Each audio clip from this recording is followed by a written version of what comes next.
Voilà, bonjour à tous et bienvenue dans cette vidéo. Alors aujourd'hui, je fais une vidéo pour vous apprendre à trouver des coefficients de Bézout avec une calculatrice Texas Instruments. Puisque j'avais fait déjà cette vidéo, mais avec une Casio, et effectivement, c'est quand même sympa pour que ceux qui ont des Texas puissent quand même savoir faire aussi, même si le principe est exactement le même. Voilà. Donc, il faut savoir qu'au baccalauréat, dans l'épreuve, pour trouver les coefficients de Bézout, on vous demandera en général soit la remontée d'algorithme d'Euclide, soit de trouver une solution un petit peu au hasard. Voilà. Alors, en général, quand on vous demande une solution comme ça, sans méthode, c'est qu'elle est assez évidente. Voilà. Et quand on vous demande de faire un algorithme d'Euclide, eh bien, vous êtes censé le faire, vous n'aurez les points que si vous le faites. Mais par contre, si vous n'y arrivez pas, eh bien, vous pouvez être bloqué, et donc, ça peut être très embêtant. Alors, je vous propose une petite méthode très simple pour trouver, grâce à une calculatrice, les solutions des coefficients de Bézout instantanément, quasiment, ouais, avec vraiment sans complication. Alors je vous montre un petit peu le principe tout d'abord. Voilà, donc je vais m'occuper de la première équation différéntielle que je vous propose, c'est-à-dire 135x plus 29y égale 1. D'abord, vous devez comprendre que les solutions de cette équation, celles qui nous intéressent, ce sont des solutions avec x et y, un couple d'entiers. Donc on veut des valeurs entières. Parce que vous pouvez par exemple prendre x égale 0,3 et vous trouverez un y qui marche, il n'y a pas de problème, mais ce ne sont pas des entiers. Nous, on doit avoir x et y entiers en même temps. D'accord? Malgré tout, dans tous les cas, mais qu'est-ce que vous avez? Vous avez 29y qui vaut 1 moins 135x.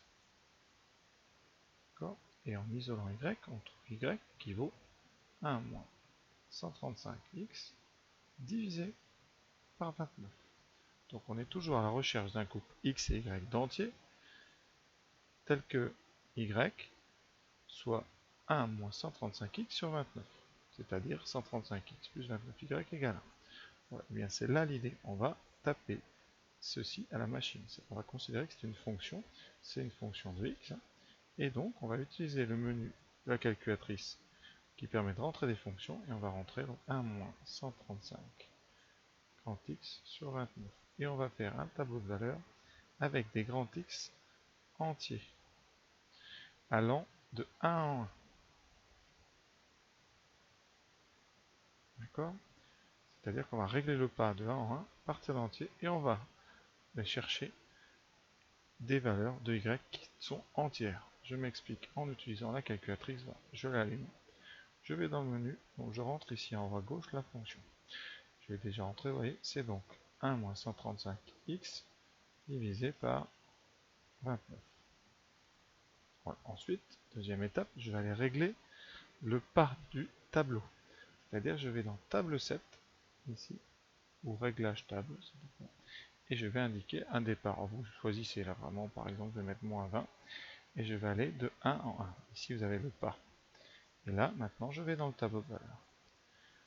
Voilà, vous avez devant vous un tableau de valeurs qui donne les valeurs de 1 moins 135x sur 29 pour x entier, de moins 20 jusqu'à ce qu'on veut. Et on va nous regarder la colonne de droite. Et on va essayer de trouver une valeur dans cette colonne qui est une valeur entière. Vous voyez que pour l'instant, c'est loin d'être entier, il y a des 9 ou 10 chiffres à pas virgule. Et on va descendre jusqu'à temps qu'on s'arrête. Et ça a une fin, puisqu'on sait très bien, et ça c'est la résolution qui nous le dit à chaque fois, les x ici, vous allez voir, pour les y, comme le coefficient de x est 135, vous avez une solution de y tous les 135. Donc il y en aura forcément une. Alors on a de la chance ici, on en a une au bout de très peu de temps. Donc vous avez un couple qui est moins 3, 14. Alors vérifions tout de suite. Donc le couple qu'on trouve, c'est donc x égale moins 3, et y égale 14. Alors là, je sors de ce menu-là et on va vérifier que c'est vrai.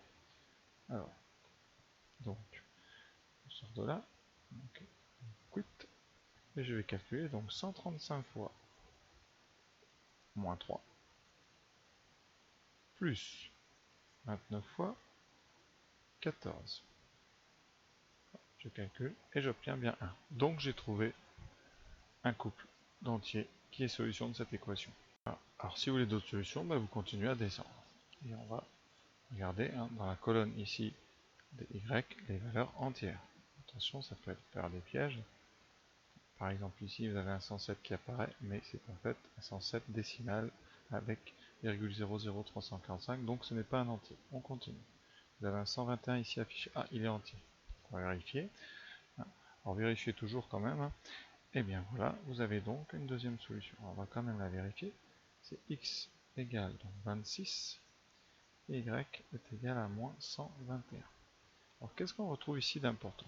Si vous regardez, pour aller ici de moins 3 à 26, on va rajouter 29, c'est-à-dire le coefficient ici de y.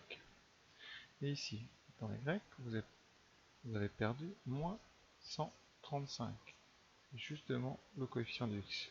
Et c'est ça qu'on retrouve un petit peu quand on résout avec le théorème de Gauss. On a comme ça un x qui est sous la forme, eh bien, vous vous rappelez, un x est sous la forme x0 plus 29 fois k, et y est sous la forme y0 moins 135 fois k.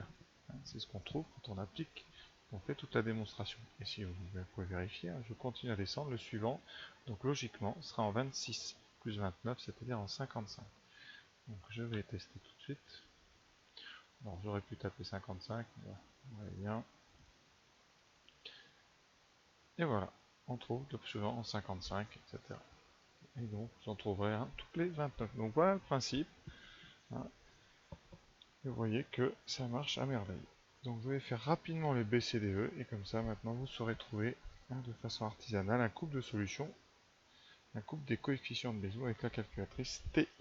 Alors deuxième équation, donc ici c'est des gros coefficients, vous voyez à la main c'est pas facile, et même l'algorithme d'Euclide risque d'être long.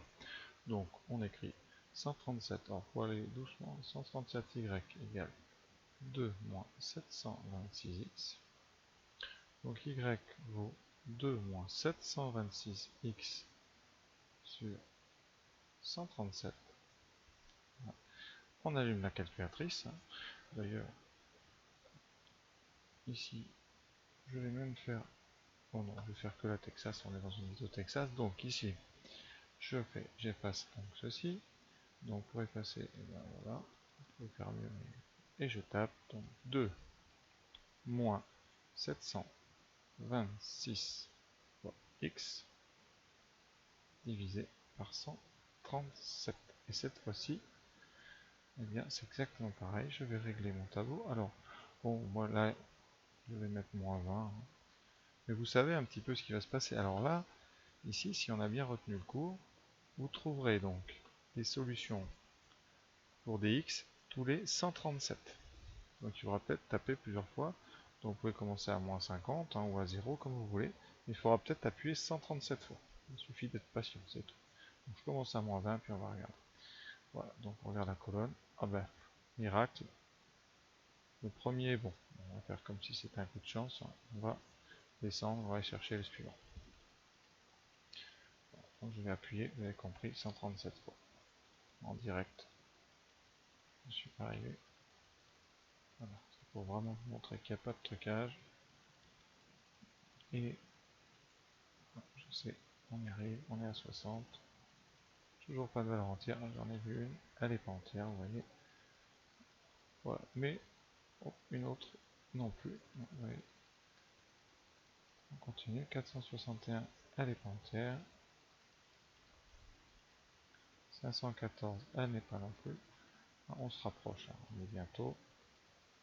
Oh, 567, non plus. Ah, 620, c'est bon. Donc, eh bien, votre couple XY, solution, vous pouvez choisir x0 égale 117 et y0 égale moins 620. Si ça vous plaît pas, vous savez très bien maintenant, qu'il y en a donc une qui est juste avant. Alors là où il faudra, cette fois-ci, hein, puisqu'elle est avant, il faut aller 137 cases avant. Et donc vous l'avez trouvé, en fait, vous pouvez prendre le x0' égale à moins 20. Vous n'êtes pas obligé après de recalculer, hein, vous tapez avec. Donc là, alors, pour les Texas, comme ça, ce modèle ici, pour essayer de taper une valeur, c'est pas très pratique, mais il faut aller dans le table 7 ici, et au lieu de mettre automatique, ici vous mettez ask, c'est-à-dire à la demande. Certaines machines, il y a marqué demande, hein, celles qui sont en français. Voilà. Et là vous retournez au tableau, et vous tapez par exemple moins 20 pour x, et vous donnez le y qui est au-dessus. Je me suis trompé de moins, encore une fois. Voilà, moins 20. Voilà, et c'est 106, donc vous avez y0 égale ici à 106. Vous pouvez remarquer, ici, vous avez cette fois-ci donc enlevé, rajouter plus 726. On rebrousse le temps. Et voilà le principe. Hein. Donc si vous voulez après, pour le théorème, ça veut dire que les solutions sont sous la forme x égale x0 plus 137 fois k et y égale y0 moins 726k. Et si ça vous plaît pas, vous pouvez avoir la deuxième version. Vous mettez un moins devant celui-là, et ici un plus devant celui-là. Ça sera quand même bon. D'accord? Voilà, donc vous avez ça, c'est la même chose. D'accord? Et vous pouvez même changer les x0, y0 en fonction du couple que vous avez choisi comme ça comme solution particulière. Donc il y a beaucoup de présentations possibles de la conclusion. Alors au bac, on vous demande toujours, en général, celle qui est issue de l'algorithme de Kleene.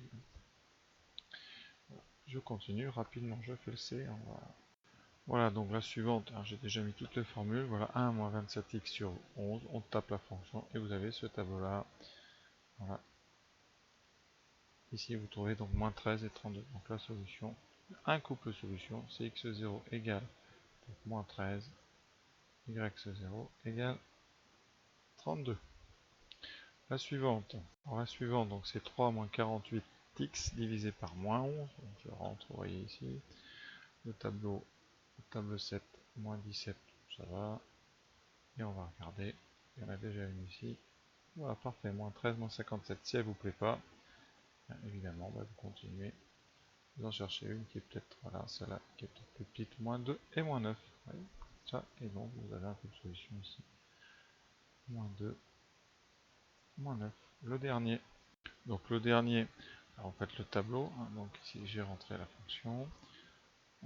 Et je fais la table. Alors ici, vous voyez, ce qui est bizarre, c'est que vous avez une solution en 4-7 et vous avez une solution 5 cases plus loin. Alors que là, normalement, si on applique ce qu'on a vu, on devra une solution tous les 75. Mais quand ça arrive, ça veut dire que vous avez loupé peut-être. Vous n'avez pas vu une simplification possible. Ici, si vous simplifiez par 5, vous aurez 20, donc 50, 100, 100, donc vous avez 27x plus 15y égale 3. Ça veut dire que ces deux équations-là sont équivalentes. Et vous pouvez encore diviser par 3, qui fait 9x plus 5x égale 1. Donc en fait, c'est une équation beaucoup plus simple. Vous pouvez quand même faire avec vos coefficients, mais ça ne doit pas vous surprendre de trouver des solutions tous les 5 pour x, puisque ici le coefficient en fait, pour le tableau, c'est un 5. Donc, eh bien là c'est facile à trouver. Vous choisissez ce que vous voulez, par exemple 4 et moins 7. Voilà. Et ici, vous en aurez un autre. En rajoutant 5, vous aurez 9. Et en rajoutant 5, il faut enlever 9 de l'autre côté, donc vous aurez 9 moins 16. C'est-à-dire que, vous avez compris, pour les x, ça va de 5 en 5, et pour les y, ça va de moins 9 en moins 9. Donc voilà, cette vidéo s'achève. Alors je l'ai faite évidemment pour les propriétaires d'une Texas Instruments, et j'espère que ça vous servira et que ça vous a plu. À très bientôt, et merci encore de m'avoir écouté.